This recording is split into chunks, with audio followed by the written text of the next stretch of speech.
Dans la nuit du 1er octobre 2025, des camions chargés des centaines de commandos, dont d'anciens soldats des FARDC venus du centre de formation de Rumangabo, ont été vus à Goma. Ils auraient pris la route vers Walikale et le Sud Kivu. La 123 renforce son arsenal et ses effectifs militaires face au bombardement des FARDC dans le territoire de Masisi, Walikale, Rutshuru et dans le Fizi en province du Sud Kivu.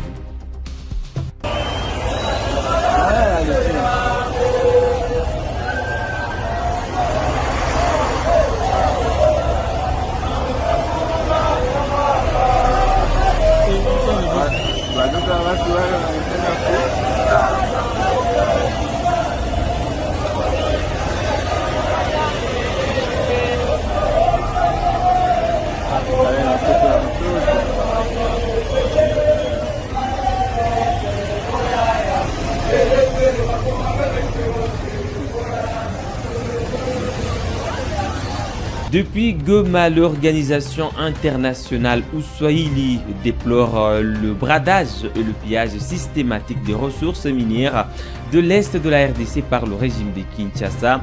Moussa Kitoko, président de l'Uswahili, accuse Félix Tshisekedi de marginaliser et d'humilier les populations swahilophones, les plongeant dans la misère et l'insécurité. Message à l'attention des swahilophones de la République démocratique du Congo et de la diaspora. Frères et sœurs de l'espace swahilophone, nous sommes les piliers de l'économie nationale. Nous portons sur nos épaules près de 70% du budget de la République. Pourtant, nous vivons dans la marginalisation, l'insécurité et l'humiliation. Pourquoi ? Parce qu'à Kinshasa, on impose une hégémonie économique et financière qui nous dépouille de nos richesses. Ce n'est plus seulement une domination, mais c'est devenu un autoritarisme économique et financier où nos ressources sont prises de force et nos voix étouffées. Il est temps de dire non à cette injustice, de nous lever ensemble et d'exiger que nos richesses servent d'abord nos enfants, nos familles et nos provinces. L'espace swahilophone nourrit le Congo, mais les ayants droit sont traités des étrangers, des infiltrés et des traîtres. Au jour d'aujourd'hui, que l'opinion nationale et internationale, et plus particulièrement les swahilophones, sachent que ce sont les richesses de l'Est de la RDC qui nourrissent la République démocratique du Congo.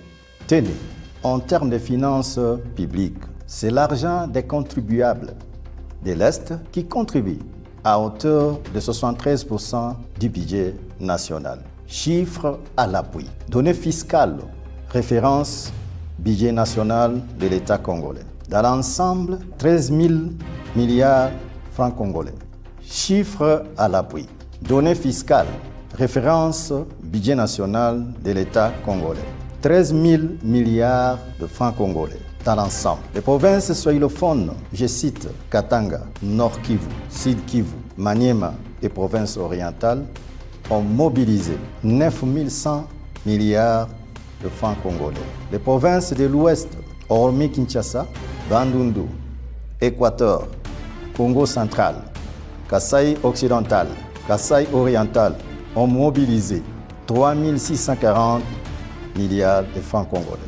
Dans l'ensemble des 13 milliards, l'Est les produit, Kinshasa les encaisse, les peuples de l'Est restent marginalisés. Quant aux titres miniers, données de 2025, 31 mai 2025, cadastre minier, total national, 3 295 titres miniers. Espace swahilophone, 2875 titres miniers. Espace de l'Ouest, 420 titres miniers. Voilà des titres et chiffres révélateurs qui certifient que l'unité du Congo est une réalité salvatrice pour tous les Congolais, plus particulièrement pour ces des zones à faible rendement économique et financier. Nous appelons à la conscience de nos compatriotes. Patrick Mouyaya, Jean-Pierre Bemba, Guy Luando, Martin Fayoulou, les journalistes Israël Mouton, de bien se sacrifier véritablement en peaufinant des stratégies qui s'imposent afin de rendre compétitives leurs provinces à faible rendement pour l'intérêt général de la nation. Il est temps que ces 5 compatriotes comprennent que, pour l'instant, la véritable préoccupation des Congolais est d'améliorer leurs conditions de vie et non de les heurter sans cesse par des discours grossiers, divisifs et empreints d'arrogance. Une nation juste reconnaît ce que chacun apporte.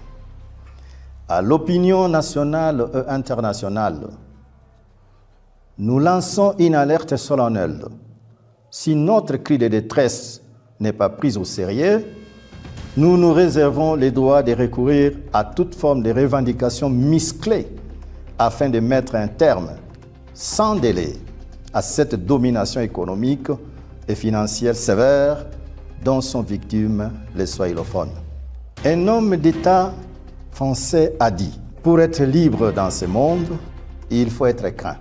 Pour être craint, il faut être puissant. » Nos minerais ne doivent plus servir de privilèges du régime et d'une lignée d'affaires de la famille Tshisekedi. Sans l'espace swahilophone, il n'y a pas de Congo. Que Dieu bénisse la République démocratique du Congo.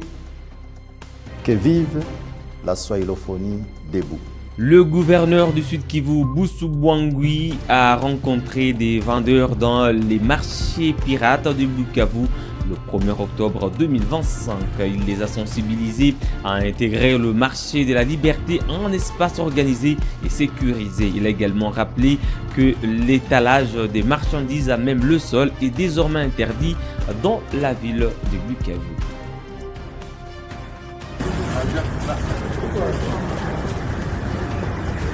C'est désormais coutume. Le gouverneur du Sud Kivu, Patrick Boussou Bouangui, en itinérance sur plusieurs artères de la ville du Bukavu ce mercredi 21 octobre 2025, en vue de s'assurer du strict respect des mesures qu'il a prises il y a peu pour assurer l'ordre et l'assainissement partout en province. Point de départ, la mythique place de l'Indépendance, d'où le gouverneur va partir, longeant l'avenue Michombero, dont les accotements et aires piétonnes étaient déjà envahis non seulement par des marchés pirates, mais également des parkings érigés ci et là à l'emporte-pièce. Un exercice qui va permettre à l'autorité provinciale de sensibiliser